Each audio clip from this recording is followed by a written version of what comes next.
ہمارے channel Urdu moral story میں خوش آمدید۔ ہمارے چینل سے روزانہ آپ کو سچی اسلامی کہانیاں سنائی جاتی ہیں۔ ان کہانیوں میں کوئی نہ کوئی ایسا سبق چھپا ہوتا ہے جو آپ کی زندگی سنوار سکتا ہے۔ آج کا واقعہ بھی ایسا ہی ہے۔ چلیے سنتے ہیں آج کی کہانی۔ گلناز اور اس کی بیٹیاں۔ ناز بخت اور تاج بخت جب بھی پانی بھرنے جاتی تو اسٹیشن پر کھڑے مسافروں کو بڑی حیرت اور تجسس سے دیکھتی۔ ایک روز جب ٹرین اسٹیشن پر رکی تو ٹرین میں سے دیگر مسافروں کے ساتھ ایک نوجوان بھی اترا جو کافی خوبصورت تھا۔ ناز بخت کی نظر اس پر پڑی تو اسے دیکھتی ہی رہ گئی۔ وہ نوجوان بھی محبت پاش نظروں سے اسے دیکھنے لگا۔ ناز بخت کا دل زور زور سے دھڑکنے لگا۔ اس نے گھبرا کر اپنی نظریں ہٹا لیں، مگر دل بے قرار کا اصرار تھا کہ اس خوبرو کو دوبارہ دیکھا جائے۔ دل کی خواہش پر اس کی نظر دوبارہ اٹھی۔ وہ بھی منتظر دید وہیں کھڑا تھا۔ چند لمحوں کے بعد ٹرین نے ہارن دیا تو اس نے اپنی جیب سے سیٹی نکال کر بجائی اور ٹرین رینگنے لگی۔ مسافر دوڑ کر اس میں سوار ہونے لگے۔ وہ بار بار مڑ کر اسے دیکھنے لگا۔ ناز بخت کی نظریں بھی اس کا تعاقب کرتی رہیں جب تک کہ ٹرین اوجھل نہ ہو گئی۔ اسے تو نہیں پتا تھا کہ آج ٹرین یہاں سے گئی ہے، پر اس کا دل بھی ساتھ لے گئی ہے۔ اور اس کے بعد ایک سلسلہ ہی، اور پھر تو جیسے ایک سلسلہ ہی چل پڑا۔ وہ روزانہ ایک دوسرے کو آنکھوں ہی آنکھوں میں کوئی پیغام دیتے، اور پھر ایک دن ایسا ہی کوئی کام کرتے ہوئے ناز بخت کی بڑی بہن تاج بخت نے اسے دیکھ لیا۔ وہ جان گئی تھی کہ چھوٹی بہن کو اس شہری بابو سے محبت ہو گئی ہے۔ بالآخر چھوٹی بہن نے بڑی بہن کو اپنے ساتھ شامل کر لیا۔ تاج بخت بھی محبت کے اس کھیل کو آگے بڑھانے میں اپنی بہن کی مدد کر رہی تھی۔ اگلے روز دونوں بہنیں صبح کو پانی بھرنے گئیں تو وہ خوبرو بابو اسٹیشن پر بیٹھا تھا۔ یہ دیکھ کر دونوں حیران رہ گئیں۔ اس وقت اسٹیشن پر رش نہیں تھا۔ وہ پانی کی ٹینکی کے قریب آ کر بیٹھ گیا۔ تاج بخت خاموشی سے پانی بھرنے لگی، جبکہ ناز بخت اور وہ بابو ایک دوسرے کو دیکھتے رہے۔ ایک خاموشی سی چھائی ہوئی تھی۔ پھر وہ اٹھ کر اس کے قریب آیا، کہنے لگا، میرا نام ساحر ہے، میں سیالکوٹ کا رہنے والا ہوں۔ وہ ناز بخت کی آنکھوں میں جھانکتے ہوئے بولا اور اس کا نام پوچھنے لگا۔ میرا نام ناز بخت ہے، نازو نے جھجکتے ہوئے کہا۔ میں یہاں 2 دن کی چھٹی لے کر تم سے ملنے آیا ہوں، کیا مجھ سے کچھ دیر اکیلے میں مل سکتی ہو؟ ناز بخت نے اپنی بہن کی طرف دیکھا اور بولی، آج کچھ نہیں کہہ سکتی، کل بتاؤں گی۔ پھر آہستہ آہستہ وہ چلتا ہوا پلیٹ فارم کی طرف چلا گیا۔ نازو، تم حد سے آگے بڑھتی جا رہی ہو، اس لیے مجھے اماں کو سب بتانا پڑے گا۔ تاج بخت نے اپنی بہن سے کہا، تاجو، آج رات اس بارے میں بات کروں گی، آپ اماں سے کچھ نہ بولیں۔ نازو نے بہن کی منت سماجت کی، اور اس وقت تو تاجو خاموش ہو گئی، مگر رات کو اس سے پوچھنے لگی، اس باپو نے تم سے کیا کہا تھا جو تم نے بولا کہ کل جواب دوں گی؟ تاجو، میں آپ کے ساتھ اس سے ملنے جاؤں گی۔ ناز بخت نے کہا، یہ تم کیا کہہ رہی ہو؟ کیا واقعی تم نے اس سے ملنے کا ارادہ کر لیا ہے؟ ہاں، کل رات کو ہم ریل کی پل کے نیچے ملاقات کریں گے، بس آپ میرے ساتھ ضرور چلنا۔ یہ کہتے ہوئے نازو نے اس کے آگے ہاتھ جوڑ دیے تو تاج بخت کا دل نرم پڑ گیا اور وہ خاموش ہو گئی۔ چہار سو رات کا سناٹا تھا، چاند کی آخری راتیں تھیں، آسمان پر ستارے جھلملا رہے تھے۔ کبھی سناٹے میں کتے کے بھونکنے کی آواز خاموشی میں ارتعاش پیدا کر رہی تھی۔ نازو اور تاجو چادر میں خود کو لپیٹے آہستہ آہستہ ریل کی طرف جا رہی تھیں، جہاں پر ساحر ان کا منتظر تھا۔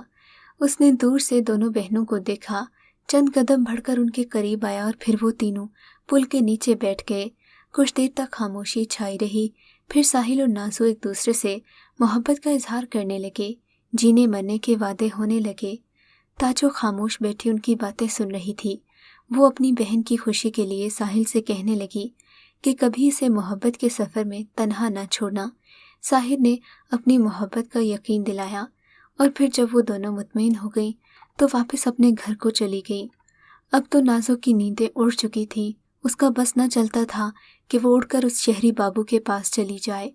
نازو کے ارادے بھانپ کر تاجو بھی کام کر رہ گئی تھی، لیکن وہ نہیں جانتی تھی کہ اس کی چھوٹی بہن واقعی اتنا انتہائی قدم اٹھا سکتی ہے۔ اور کچھ دن کے بعد جب نازو گھر سے غائب ہوئی تو اسے اپنے ماں باپ کو یہ بات بتانا ہی پڑی کہ نازو کسی شہری بابو کی محبت میں ٹرین سے دوسرے شہر چلی گئی ہے۔